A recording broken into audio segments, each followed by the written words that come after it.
Hey, I'm Nick, And I'm Ricky. and welcome to the Demand Gen Daily Podcast.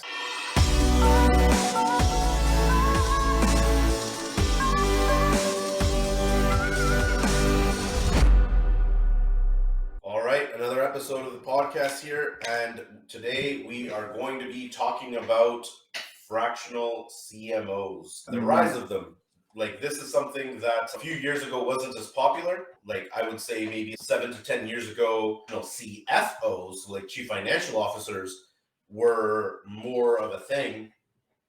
But now we've gone to the direction of CMOs, I would say in the last 2 to 3 years, especially. Yeah. But we're in a really high growth curve where people are using these services. And we've gotten some questions about from some clients. What's the value of this? Is it right for my business? What's happening in the market that merits this? Ricky, any thoughts on that? Yeah, the fractional CMO is a unique position. And this is really, you have a lot of smaller companies that are looking for that higher level of expertise, but they just can't necessarily afford to fulfill the full team, or they're looking at potential multiple partners to fulfill different parts of their marketing. And the fractional CMO basically brings all those pieces together for them. Yeah, and one of the things that I tell people all the time, it depends on your situation if this kind of role is right for you, like a fractional kind. Obviously, if you can't do like a full-time role because it would be a couple $100,000 per year, that's one thing. But beyond that, it's how complex is your marketing? Are you in a high growth stage? Do you need somebody to help you put a team together internally? One of the big things about this role is that it can be very helpful to get the lay of the land. So what kind of team do you need to build internally? What's your overall strategy, right? And then basically starting to build out that team. So like job descriptions, doing the interviews, hiring, performance management of those like internal individuals that are full-time, even though they're part-time, because often they can do quite a bit of work in very little time. So because they have experience and they've done this before. That's one main aspect of it. The other aspect of it is auditing like your full system currently. CMOs generally know quite a bit about, beyond just marketing, they also know the connection to sales quite well. If there's maybe something being dropped between marketing and sales, they would be able to identify that because they're built like consultants at the end of the day. As well as, for example, in other areas, you've hit a plateau. If you've hit a plateau, like this could be a great answer to break out of that. Yeah. And I would say they're much more financially driven, where you might see some companies hiring, like building a marketing team, starting with a marketing manager. Marketing managers generally are much more focused on the tactics. They're much more KPI driven, whereas the CMO level of individual generally has a much better understanding of how that ties back into the finances of the business and what are those metrics that need to be achieved to drive the business forward. It is definitely a higher level skill set that requires a bit more financial acumen.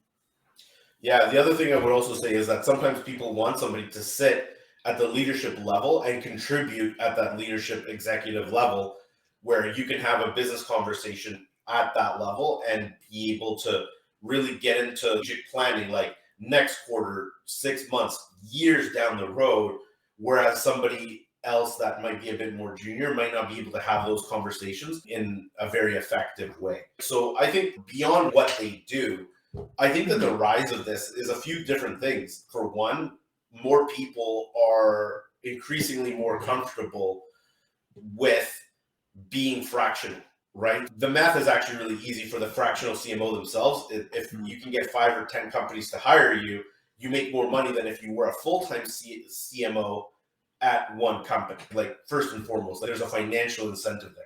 Number two, the realization that because the economy has been so good for so many years, the risk of actually being a fractional CMO has gone down quite a bit. Now, we might see this change as the economy gets a little bumpy here going into 2023. And however, it's been really good so far for most people, right? And the other thing is too, is that there's a lot of marketing jobs that based on the company that you're at, they might not have a CMO. So if you were a VP or a director of marketing, and you had nowhere to go, but you were ready for the next step, and maybe you were interviewing a couple places, and they're like, actually, you're really good, but like you're our number 2 pick, and they've heard that a few times, they then understand that they are, in fact, a CMO, but they can't. They can maybe get the job eventually, but it would just take interviewing for another year. So they're like, why don't I just become a fractional CMO? I also think that from an industry perspective, many people are trying to scale faster. They're being more aggressive with their marketing, like especially in e-com, Yeah. coaching businesses, things like this. They're being way more aggressive, and they're finding very quickly that the tactics are not enough to get them to where they want to be. And Yeah. it's given rise for the need of this as well.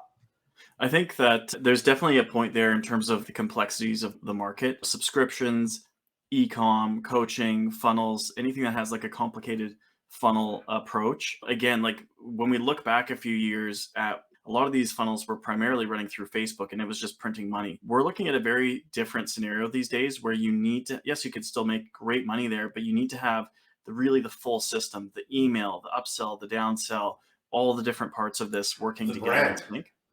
The brand, exactly.